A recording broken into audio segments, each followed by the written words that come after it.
আসসালামু আলাইকুম। আজকে আমরা আলোচনা করব আর্টিকেল নিয়ে।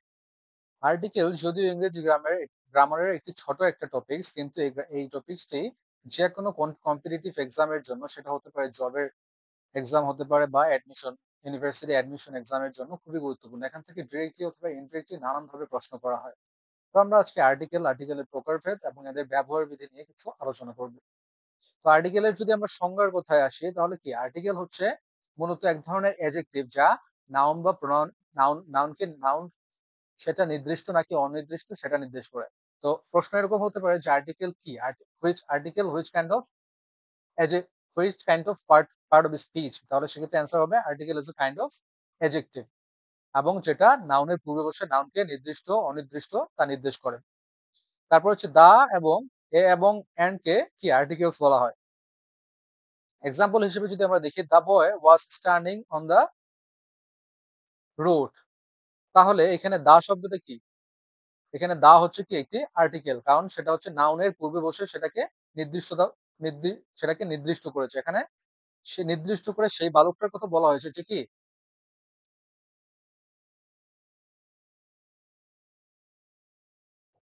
আমরা পরবর্তীতে দেখি, পরবর্তী যদি এক্সাম্পল দেখি তাহলে কি বলছে এখানে, after working for a long time A cup of tea really stimulates us.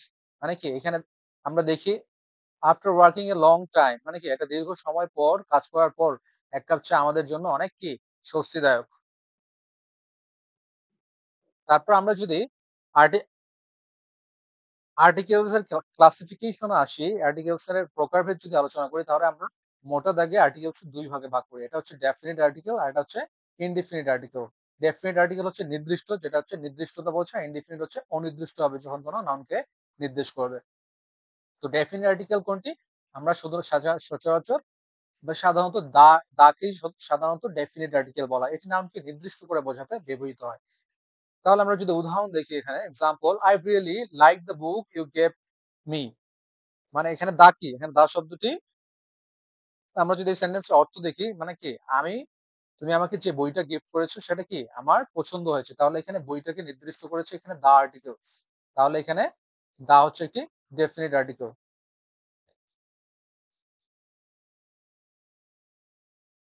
Indefinite আর্টিকেলের কথা যদি চিন্তা করি, এ এবং এন্ড শব্দটিকে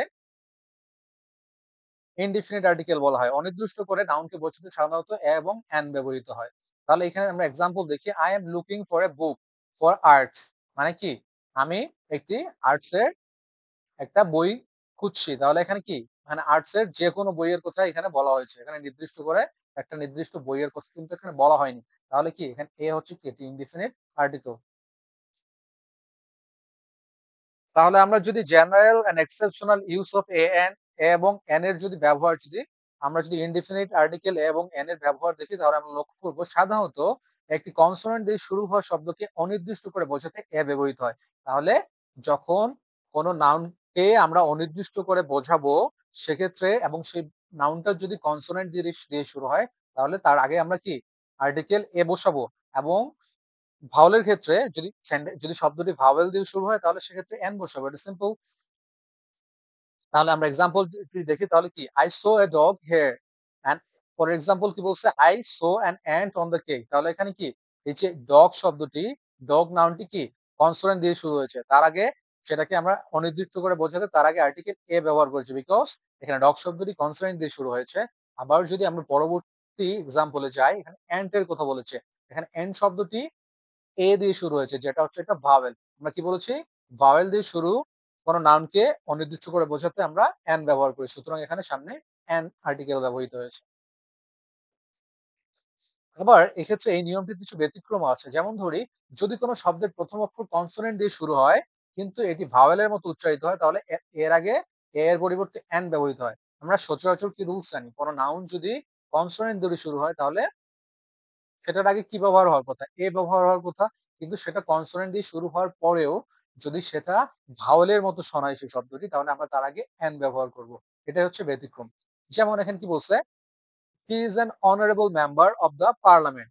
তাহলে এখানে এইচ, এইচ একটি কনসোনেন্ট, কিন্তু সেটা অনারেবল, এটার উচ্চারণে ও আসছে, যেটা একটা ও কি, ও একটি ভাওয়েল অ্যালফাবেট। সুতরাং এর আগে আমরা কি এন আর্টিকেল ব্যবহার করেছি। এটা হচ্ছে ব্যতিক্রমী নিয়ম। আবার যদি দেখি আমরা এখানে my father was an honest doctor, এখানে আবার এই একটি কনসোনেন্ট, কিন্তু এখানে শব্দটির উচ্চারণ আসছে ও এর মতো, যেটা একটি ভাওয়েলের উচ্চারণ দিচ্ছে, এর কারণে আমরা এখানে এ এর পরিবর্তে এন ব্যবহার করেছি। আবার যদি কোনো শব্দ ভাওয়েল দিয়ে শুরু হয় কিন্তু কনসোনেন্টের মতো উচ্চারিত হয়, তার আগে আমরা এন এর পরিবর্তে এ ব্যবহার করব। রুলসটা যদি আমরা একটু আবার রিকল করি তাহলে কি, ভাওয়েল দিয়ে শুরু হওয়া যে কোনো শব্দ, তার আগে আমরা কি সাধারণত অ্যান আর্টিকেল নিই, কিন্তু সেই ভাওয়েল দিয়ে শুরু হওয়ার পরেও যদি সেটা কনসোনেন্টের মতো শোনায়, তাহলে আমরা তার পরিবর্তে এ আর্টিকেল নেব।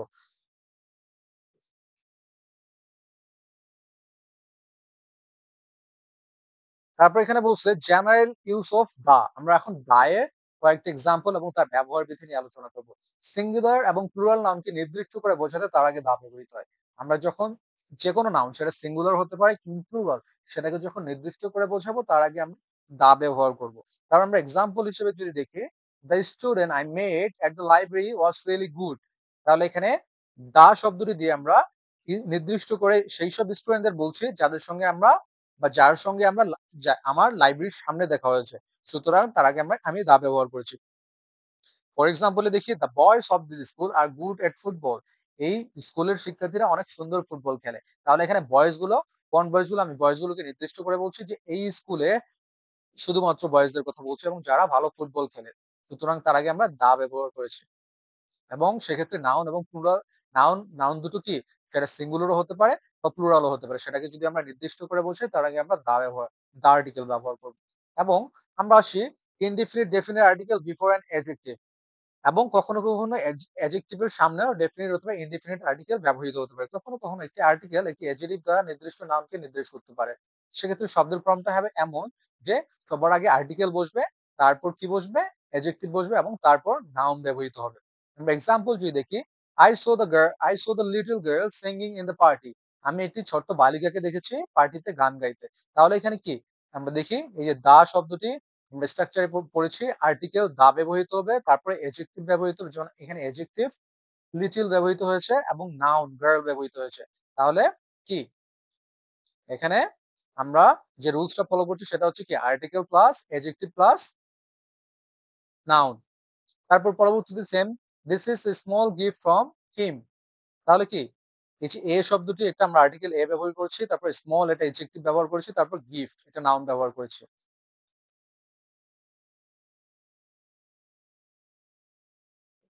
তারপর যে নিয়মটা আসছে সেটা হচ্ছে articles before countable and uncountable noun, a এবং এন শুধুমাত্র কাউন্টেবল নাউনের পূর্বে ব্যবহৃত হয়। এইখানে একটা খুবই গুরুত্বপূর্ণ বিষয়, যে কাউন্টেবল নাউনের পূর্বে শুধুমাত্র এ এবং এন আর্টিকেল ব্যবহৃত হয়। এবং আমরা যদি উদাহরণ দেখি তাহলে কি, give me a glass of water, তাহলে এখানে গ্লাস, গ্লাস শব্দটি কি একটা কাউন্টেবল না, আমরা গ্লাস গণনা করতে পারি, তার আগে আমরা এ ব্যবহার করেছি।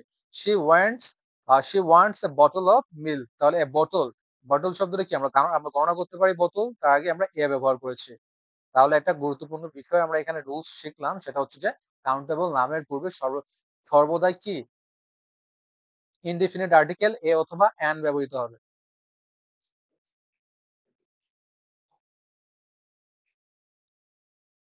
তারপর আরেকটা গুরুত্বপূর্ণ নিয়ম, সেটা হচ্ছে আনকাউন্টেবল নাউন গুলোর আগে দা ব্যবহৃত হতে পারে অথবা আর্টিকেলকে সম্পূর্ণভাবে বাদ দেওয়া যায়। আরেকটা বিষয় যেটা আমরা জানলাম, সেটা আনকাউন্টেবল নাউনের পূর্বে কখনোই এ অথবা এন ব্যবহৃত হয় না, সেটা সব ক্ষেত্রেই শুধুমাত্র দা ব্যবহৃত হবে অথবা নাউনটা কোন রকম আর্টিকেল ছাড়াই সম্পূর্ণ বসবে সেখানে। আমরা যদি উদাহরণ দেখি, গিভ মি, এখানে কি বলছে, গিভ মি দা ওয়াটার, মানে কি এখানে স্পেসিফিক ভাবে যখন একটা নির্দিষ্ট পানি চাওয়া হবে তখন কি, গিভ মি দা ওয়াটার, মানে কি আমাকে স্পেসিফিক ভাবে বলে দিচ্ছি নির্দিষ্ট করে, কিন্তু গিভ মি ওয়াটার এখানে আমরা কি কোনো আর্টিকেল ব্যবহার করিনি অথবা দাও ব্যবহার করিনি, কারণ এখানে অনির্দিষ্ট করে পানি বুঝিয়েছি, আমরা বলছি যে কোনো পানি আমাকে দিলেই হবে। তারপর কি বলছে এখানে, she bought the milk from this market, এখানে আমরা নির্দিষ্ট করে বলছি যে সে কি, যে দুধটা কিনেছে সেটা কি মার্কেট থেকে, এবং সেটা স্পেসিফিক মিল্ক বোঝানো হয়েছে। তারপর যে রুলসটা আসবে সেটা হচ্ছে never use an article before a pronoun, প্রোনাউনের পূর্বে আমরা কখনোই কোনো ধরনের আর্টিকেল ব্যবহার করব না, এটা হচ্ছে আরেকটি নিয়ম। এখানে আমরা উদাহরণ দেখছি, শি ইজ রিডিং দা মাই বুক, তাহলে কি এখানে মাই একটি কি মাই প্রোনাউন না, তার আগে আমরা এখানে দা ব্যবহার করতে পারি না, কোন রকম আর্টিকেল ব্যবহার করতে পারি না, সুতরাং এটা হচ্ছে incorrect sentence. She is reading my book, সুতরাং এখানে হবে কি, এটা হচ্ছে correct sentence, she is reading my book. তারপরে never use an article before real nouns, মানে কি রিয়েল নাউন্স এর আগে আমরা কখনোই কোনো ধরনের আর্টিকেল ব্যবহার করবো না। এখানে রিয়েল নাউন্স বলতে আমরা কি বোঝাই সেগুলো একটু দেখার চেষ্টা করবো। সেটা হচ্ছে যেমন রিয়েল নাউন বলতে যে কোনো মানুষ, স্থান, দেশ, ভাষা, পাঠ্য বিষয়, পাহাড়, হ্রদ, মহাদেশ প্রভৃতির নাম হতে পারে। এক্সাম্পল আমরা দেখি, যেমন the Argentina played really good, তাহলে কি এই যে আর্জেন্টিনা হচ্ছে একটা দেশের নাম, তার পূর্বে কি আমরা আর্টিকেল ব্যবহার করতে পারবো না, সুতরাং এখানে এটা একটা ইনকারেক্ট সেন্টেন্স। তাহলে কি হবে, আর্জেন্টিনা প্লেড রিয়েলি গুড। তারপর কি বলছে, she is learning the Chinese, তাহলে এখানে চাইনিজ হচ্ছে একটি ল্যাঙ্গুয়েজের নাম, তার আগে দা আর্টিকেল ব্যবহার করা হচ্ছে। আমরা জানি নির্দিষ্ট কোনো ভাষার পূর্বে কোনো ধরনের আর্টিকেল ব্যবহৃত হয় না, সুতরাং এটা একটি ইনকারেক্ট সেন্টেন্স। কারেক্ট কি হবে, শি ইজ লার্নিং চাইনিজ। তারপর আবার পরবর্তীতে আমরা এক্সাম্পল দেখি, she is good at mathematics, এটা হচ্ছে অ্যাট দ্য ম্যাথমেটিক্স, ম্যাথমেটিক্স কি, এটা হলো একটা সাবজেক্ট, শুধু নির্দিষ্ট করে একটা স্পেসিফিক বিষয়ের সামনে আমরা কি আর্টিকেল ব্যবহার করতে পারি না। তাহলে এক্ষেত্রে correct sentence is she is good at mathematics, এটা হচ্ছে কারেক্ট সেন্টেন্স। কিন্তু this rules has few exception in the following cases, এই নিয়মগুলোর কিছু এক্সেপশন ব্যতিক্রমী নিয়ম আছে যেগুলো আমরা এখানে নিচে আলোচনা করব। কি বলছে, এ ইউনিয়ন অফ কান্ট্রিজ, কিছু দেশের সংযুক্তির ক্ষেত্রে তার আগে আমরা আর্টিকেল দা ব্যবহার করবো, যেমন ইউনাইটেড স্টেটস, এখানে অনেকগুলো দেশের সংযুক্তি বুঝিয়েছে, সেক্ষেত্রে আমরা তার পূর্বে দা ব্যবহার করেছে। তারপর দ্য নেদারল্যান্ডস, এখানে কি অনেকগুলো দেশের সমষ্টি বুঝিয়েছে, যার কারণে আমরা দা ব্যবহার করেছি। এ গ্রুপ অফ সাম লেকস, অনেকগুলো হ্রদের যখন সমষ্টি বোঝাবে, তো আমরা সেক্ষেত্রে কি করব, দা আর্টিকেল ব্যবহার করব, লাইক ইস্টার্ন আফ্রিকান লেকস, এখানে আমরা দা আর্টিকেল ব্যবহার করেছি। রেঞ্জ অফ মাউন্টেন্স, পর্বতমালার পূর্বে আমরা দা আর্টিকেল নিব, যেমন দা দা রকিস অর দা অ্যান্ডিস, মানে এগুলা এই যে রকিস এন্ড অ্যান্ডিস দিয়ে দুটো পর্বতমালা বুঝিয়েছে, এবং তার পূর্বে আমরা দা আর্টিকেল ব্যবহার করেছি। আবার দ্বীপপুঞ্জের ক্ষেত্রে যদি দেখি, আইল্যান্ড চেঞ্জ এর ক্ষেত্রে, তাহলে কি হবে, লাইক দা, এখানে কি বলছে, the Hebrides and the Canary island, কি এখানে নির্দিষ্ট দ্বীপপুঞ্জের আগে আমরা দা ব্যবহার করেছি। Name of ocean, seas and rivers, এগুলোর পূর্বে আমরা দা ব্যবহার করবো, যেমন উদাহরণ দিচ্ছি, এখানে কি বলছে, দ্য গাঙ্গাস, গঙ্গা নদীর কথা বলেছে। এখানে দ্য প্যাসিফিক, এখানে প্রশান্ত মহাসাগরের কথা বলছি আমরা। দ্য আটলান্টিক, মানে কি এখানে আটলান্টিক মহাসাগরের পূর্বে আমরা দা ব্যবহার করেছি।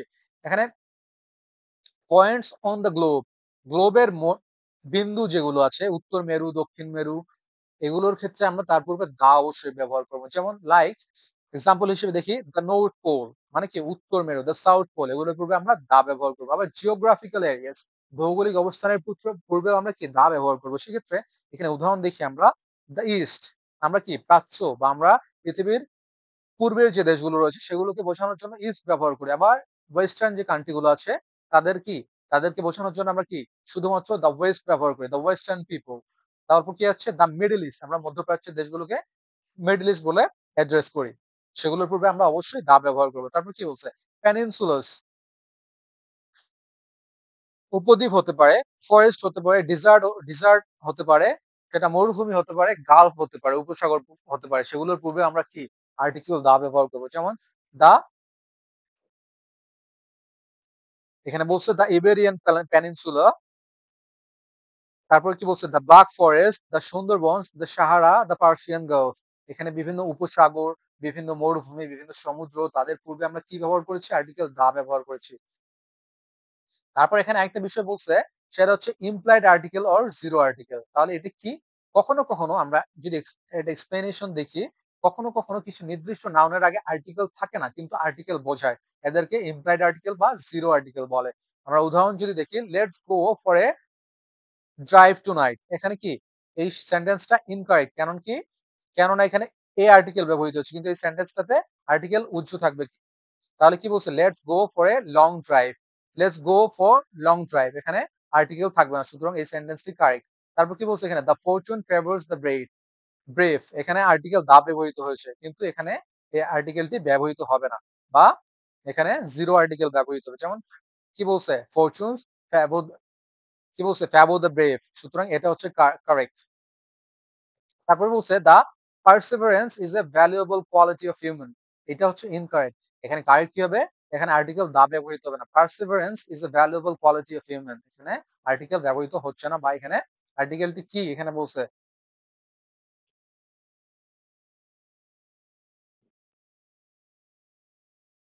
আজকে এই ছিল আর্টিকেলস এর বিস্তারিত। আমরা নেক্সট ক্লাসে নেক্সট টপিকস নিয়ে আলোচনা করব। ধন্যবাদ সবাইকে।